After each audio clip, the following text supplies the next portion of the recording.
నువ్వు సచ్చావనుకొని ఎవడైతే ఏం లేని అడ్డగాడిదని చేసుకున్నాను. నేను ఇప్పుడు వీడి భార్యని, పతివ్రత స్టాండర్డ్లన్నీ మెయింటైన్ చేస్తున్నాను. కానీ ఒకటే లోపం, మనిషిని వీడి దగ్గర ఉన్నానే గాని మనసు నీ దగ్గర బ్లాక్ అయిపోయింది. నా మనసు నాకు ఇచ్చే గోపి. ఇవ్వలేను. ఎందుకంటే నీ మనసును నా హృదయంలో బంధించి తాళం వేశాను. ఆ తాళం చెవి ఎక్కడో జ్ఞాపకాల్లో పారేసుకున్నాను. గోపి, నా మనసు నా దగ్గర లేకుండా వీడితో నేను కాపురం చేయలేను. ఎంత అడ్డగాడిదైనా మనసు లేని నన్ను చేసుకున్నందుకు వీడు బాధపడుతూనే ఉన్నాడు. అర్ధరాత్రి లేచి వెర్రి ముఖం వేసుకుని కుళ్ళి కుళ్ళి ఏడుస్తున్నాడు. ప్లీజ్ గోపి, నా మనసు నాకు ఇచ్చేయి.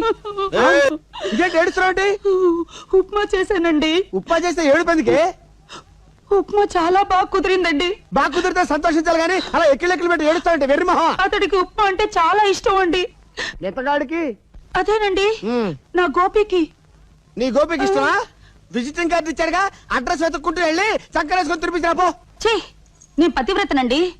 నేను ఒంటరిగా వెళ్తే అతను ఏదైనా తుంట్ర పని చేస్తాడు. అప్పుడు నేను కాదనలేను.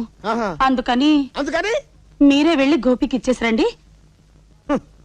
రాధా, ప్రపంచ చరిత్రలో నాలాంటి దరిద్రమైన భర్త ఎవరికైనా ఉంటాడంటావా?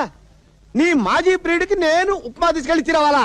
అలా చేస్తే ఎవరుకుంటారు తెలుసా? చిచ్చి నేను ఇచ్చిరానంతే. మీరు వెళ్ళకపోతే నేను వెళ్తా. అప్పుడు నా గోపి, రాధా నీకు పెళ్ళైనా పర్వాలేదు, మనం ఎక్కడికైనా లేచిపోదా అంటాడు. అంటాడు. దానికి నువ్వేమంటావమ్మా? అప్పుడు నేను ఆవేశం పట్టలేక నేను లేచిపోతాను.